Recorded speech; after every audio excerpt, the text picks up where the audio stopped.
My MIL moved into my house while I was at the hospital. I came home to find my room cleared out. I was in the hospital for 11 days. 11 days of surgery, recovery, and learning how to walk again without crying from the pain. And when my husband finally brought me home, I walked through my own front door and didn't recognize my own bedroom. My clothes were in trash bags in the garage. My grandmother's jewelry box was gone from the dresser, and my mother-in-law was sitting in my reading chair, in my robe, watching my television like she had always lived there. She looked up at me and said, "Oh good, you're back. I redecorated. You'll thank me later. Stay with me for every second of this story, because what happened next took me 2 years to fully untangle, and every single update is worse than the one before. This channel doesn't just tell you what happened, we tell you what it means. We give you the verdict. We give you the lesson. And we give you the truth that most people are too polite to say out loud. If you have ever been treated like a guest in your own home, if anyone has ever used your vulnerability against you, this story is for you. Stay until the end, because the final update changes everything. My name is Lauren. At the time this story begins, I was 31 years old. I was a pediatric nurse, which is funny actually, because I spent my entire career taking care of other people's children, while my own life quietly fell apart at the edges. My husband Daniel was 34. We had been married for 4 years. We bought our house together, a 3-bedroom colonial on a quiet street with a yard I had spent 2 summers turning from dead grass into something I was actually proud of. It was a good house. Our house. Daniel was not a bad man. I want to say that up front because this story is complicated, and complicated people are rarely all bad or all good. He was kind, mostly. He was reliable, mostly. He was present, mostly. But Daniel had one flaw that quietly infected everything else. He could not say no to his mother. Her name was Patricia, and Patricia was the kind of woman who made every room feel smaller just by entering it, not because she was loud. Patricia was never loud. She was precise. She had a way of offering help that felt like a hand around your throat. She would volunteer to cook dinner and then rearrange your kitchen afterward. She would offer to babysit hypothetical future children and somehow turn the conversation into why you should have them sooner. She would compliment your haircut and then suggest the name of her own stylist, with just enough emphasis to make you feel like you hadn't quite gotten it right. In the first year of our marriage, I told Daniel 3 times that his mother made me uncomfortable. 3 times he nodded, said he understood, and did nothing. By year 2, I had stopped bringing it up, not because it had gotten better, because I had learned that some battles cost more than their worth. And then came the accident. It was a Tuesday in March. I was driving home from a night shift. The roads were still wet from rain the night before. A truck ran a red light on the intersection. 2 blocks from our house. I don't remember the impact. Remember waking up in a hospital room with a tube in my arm and Daniel's face above mine looking like he had aged 10 years. Overnight, 2 fractured ribs, a broken wrist, and a spinal compression injury that would require surgery, physical therapy, and somewhere between 6 and 12 weeks of recovery. I was 31 years old and I needed help getting out of bed. For the first few days, I was too medicated to think clearly. Daniel was there constantly. His mother showed up on day 2 with food containers and that particular smile she wore. When she was needed, "I'll take care of everything," she said. Those 4 words should have been a warning. I spent 11 days in the hospital. On day 9, Daniel mentioned that his mother had offered to come stay with us during my recovery. I said no. I want to be very clear about this. I said no. I told him I appreciated the offer. I told him I knew she meant well. And I told him I would be uncomfortable having her in the house while I was recovering. Unable to move fully. Unable to have privacy. Unable to feel like a person rather than a patient in my own home. Daniel said he understood. He said he would tell her thank you, but it wasn't necessary. On day 11, I was discharged. Daniel helped me into the car. Drove the familiar streets home. Pulled into the driveway. I was slow getting inside. My ribs still screamed with every deep breath. The front steps took concentration. Daniel opened the door, and the first thing I noticed was the smell. Not our smell. Not the particular mix of our laundry detergent and coffee and the vanilla candle I kept by the kitchen window. Something different. Something floral and heavy, like the air freshener section of a grocery store. The second thing I noticed was the living room. The throw blanket I kept on the couch was gone.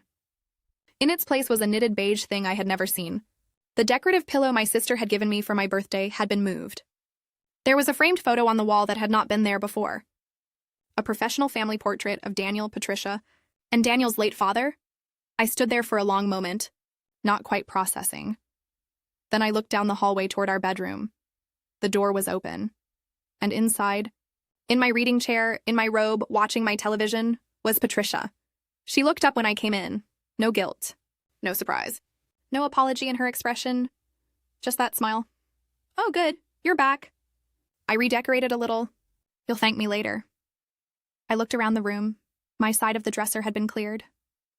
The jewelry box my grandmother left me, dark wood, small brass clasp kept on the right corner of the dresser since the day we moved in, was gone. The framed photo of my parents from my wedding day, which had sat on my nightstand for 4 years, was replaced with a generic print of a coastal landscape I had never chosen and would never have chosen. My clothes were not in the closet. Where are my things? I asked. My voice came out quieter than I intended. Shock will do that to you. Patricia waved her hand toward the hallway. I moved you to the guest room for now. It'll be easier for your recovery. Less climbing, better light. Guest room. I had been moved to the guest room in my own house. Turned to look at Daniel.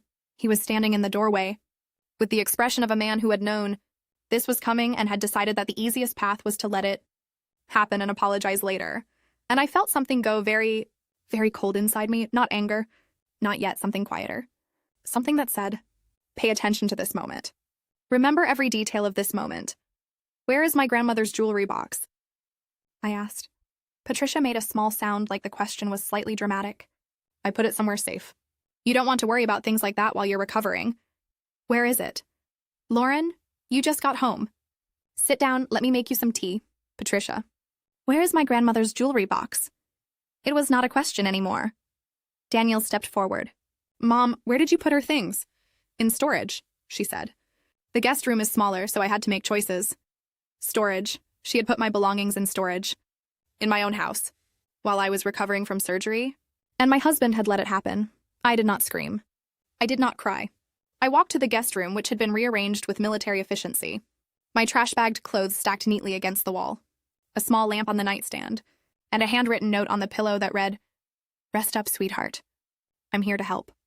I sat on the edge of the bed, and for a long time, I just breathed, because I had 2 broken ribs and a compression injury in my spine and a mother-in-law who had just taken over my house, and I was too physically broken to fight back. Yet, the first week was the hardest, not because of the pain, not because of the physical therapy exercises I had to do every morning, hard because of the performance. Every morning, Patricia was up before me. Coffee made, breakfast started, a schedule written on the kitchen whiteboard in her neat handwriting, Lauren's medication. 8 a.m., 12 p.m., 6 p.m. physical therapy exercises. 9 a.m. rest period. 10:30 a.m. visitors. By appointment only. By appointment only. In my house. My coworkers. My best friend Maya. Even my own mother had to schedule around Patricia's system.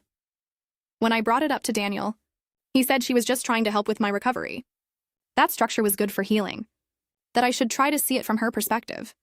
I asked him how long she was planning to stay. He said he wasn't sure. What does that mean? I said. It means she wants to make sure you're okay. Daniel? I need a date. He looked uncomfortable. She's worried about you. She just wants to... A date, I said again. He said he would talk to her. He did not talk to her. By day 4, Patricia had rearranged the kitchen. My organizational system, which I had built over 3 years and which made sense to exactly me, was replaced with her system. My spices were now alphabetical. My pots arranged by size. My junk drawer emptied, sorted, and labeled. My junk drawer, that drawer contained random batteries, expired coupons, a birthday card I wasn't ready to throw away, and a key I had kept for 15 years because I could never remember what it opened, but it felt important. All of it gone. When I asked, Patricia said she had cleared it out and donated what seemed unnecessary. A birthday card I was not ready to throw away was now in a donation bin. That same day, my best friend Maya came over. She texted that she was in the neighborhood and could she stop by. I said yes. Of course I said yes. Maya had been my best friend for 12 years. She rang the doorbell. Patricia answered. I heard it from the guest room. The sound of the door, then voices. Then nothing. Then Maya appeared in my doorway, looking slightly stunned. Your mother-in-law just told me this wasn't a good time, she said. Quietly, she what? Said you were resting and that visitors needed to clear it with her. First, I stared at her. She said she'd put me on the schedule for Thursday. That was the moment something shifted from discomfort into something I no longer had a polite word for. Had a conversation with Daniel that night. Not an argument. Not yet. A conversation measured and deliberate. Fact 1. His mother had turned away my best friend without consulting me. Fact 2. She had created a visitor system for my house without my permission. Fact 3. She had moved my belongings into storage, rearranged my kitchen, and disposed of my personal items. Fact 4. She had no defined end date for her stay. I laid these out calmly. I asked him to look at the list and tell me which of these things was acceptable. Daniel was quiet for a long time. Then he said, "She's just trying to help. Want to stop here for a moment, Mike, because if you have ever been in a relationship where your pain was consistently met with a defense of the person causing it, you know exactly what that silence felt like. You know what it is to watch the person who is supposed to be on your side choose the path of least resistance and call it love," I said. "Daniel, I am asking you to set limits with your mother."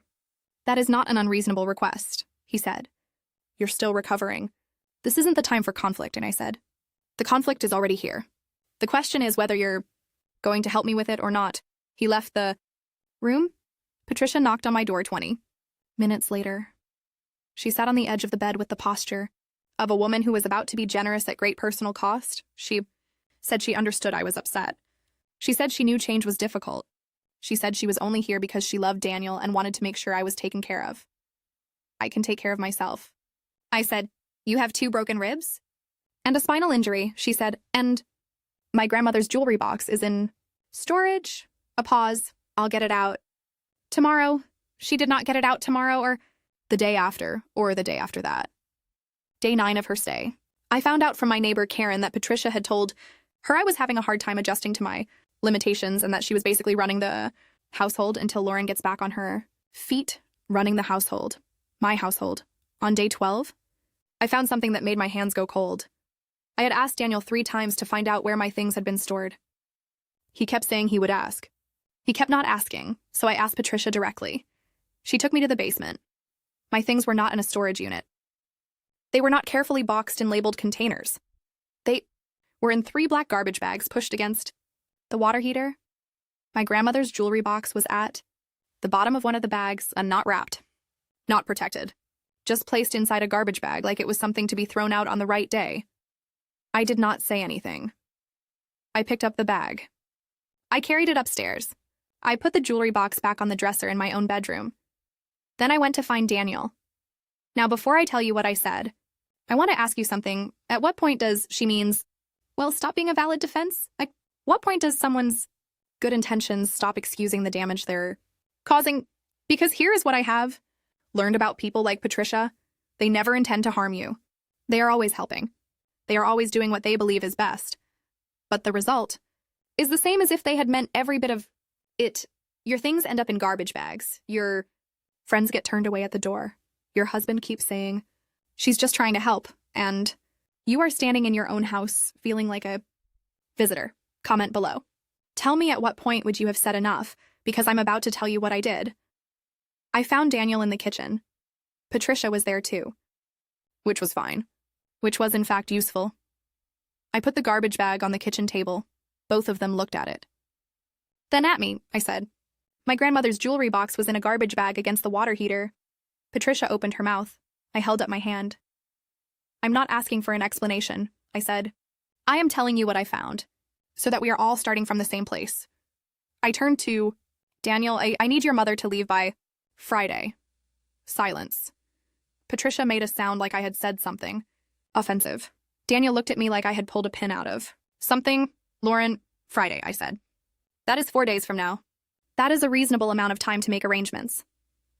This is my home too, Daniel said quietly. It is, I said. And I am your wife. And I came home from the hospital to find my belongings in garbage bags, and my best friend turned away from my door. So yes, Friday. Patricia stood up slowly, very controlled. That was her particular skill. The controlled exit that somehow still managed to make you feel like the villain. I can see I'm not wanted here, she said. I didn't say you weren't wanted, I said. I said I need you to leave by Friday. After everything I've done, Patricia. My voice was calm. It surprised me how calm it was. I am grateful that you wanted to help, and I am asking you to leave by Friday. Those two things can both be true. She left the kitchen. Daniel and I sat in silence. Then he said, "That was harsh," I said. "That was necessary," he said. "She gave up 2 weeks of her life to—" "She moved my things into garbage bags," I said. "She turned away my best friend. She created rules for my house without asking me. And you let it happen. Both of those things need to be addressed, not just hers." That last sentence landed differently. I watched him absorb it. He did not argue. He did not defend her again, he said. "I'll talk to her." She left on Friday. She did not say goodbye to me.